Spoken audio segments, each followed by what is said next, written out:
Tales retold. My sister didn't kill herself. My baby sister Ashley had the distinction of being the problem child of our family. As a newborn, she preferred to sleep during the day, then would spend nights crying and keeping her whole family awake.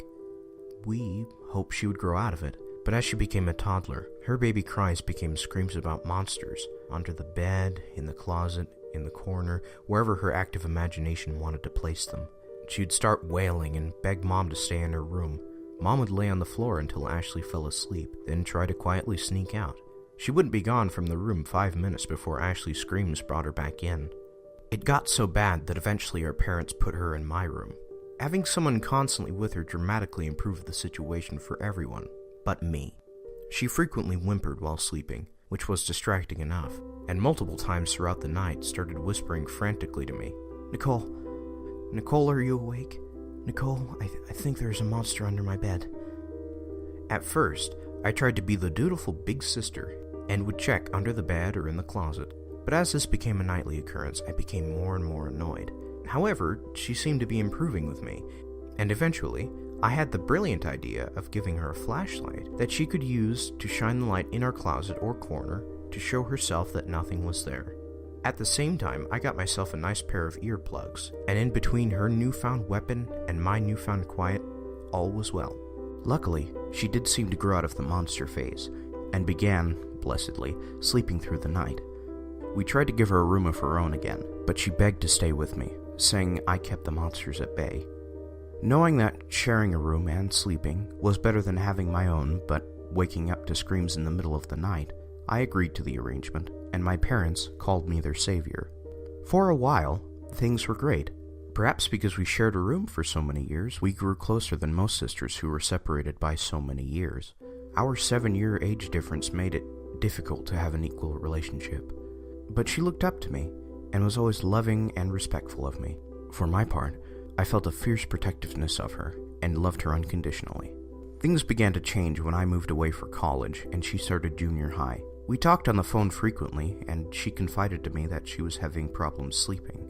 She told me she kept waking up in the middle of the night, swearing there was someone in the room with her. She hadn't slept with a flashlight since she was a kid, but had resumed the habit, constantly checking corners, closets, and anywhere shadows could gather. On my trips back home, she began to look worse and worse, her face pale and deep rings under her eyes. The lack of sleep was beginning to affect her personality, and she was getting annoyed and angry constantly.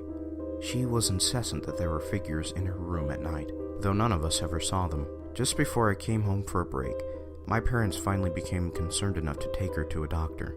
They couldn't find anything physically wrong with her and recommended a therapist.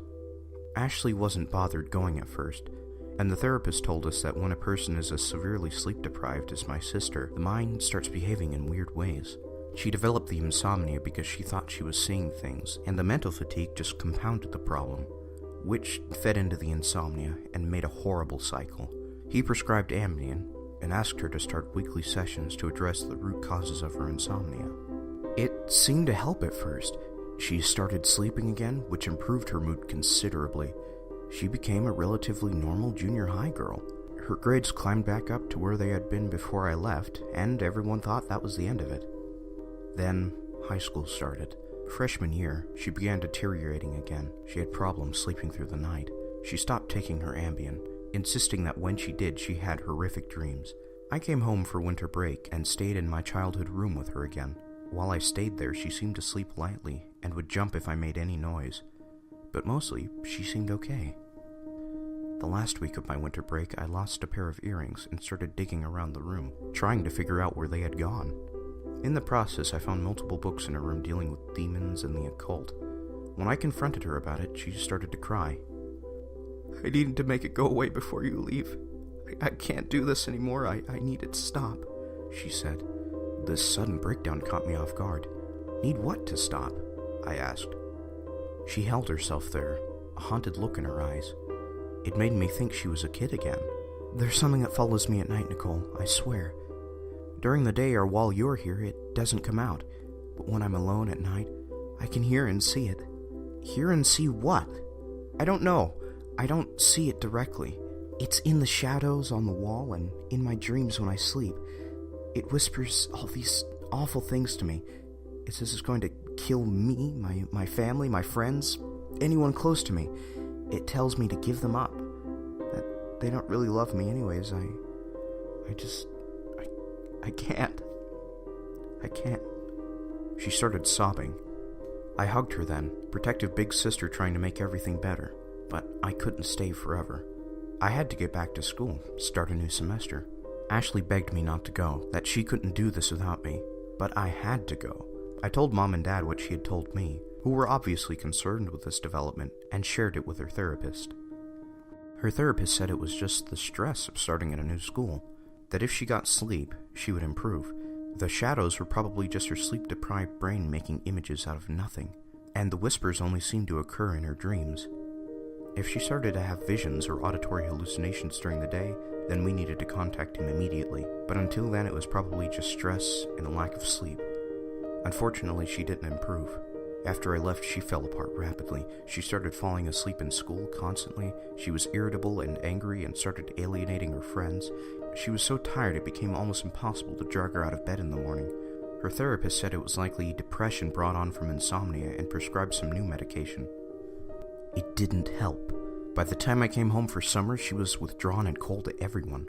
I hoped that being there would help her sleep again, which maybe would cause her to come out of her shell. But for the first time in her life, she insisted I sleep somewhere else, telling me she didn't need me anymore. Heartbroken, I took the guest bedroom. A few weeks into my stay, I found myself lying awake at 2 a.m, unable to sleep.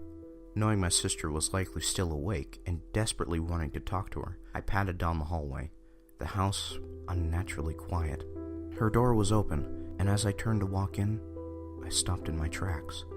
My sister, my darling baby sister, was hanging from her ceiling fan, swaying softly. I cried out, screaming for Mom and Dad. Their door burst open and they ran to my side, stopping at the side in front of us. But it wasn't my sister's body that brought us all up short.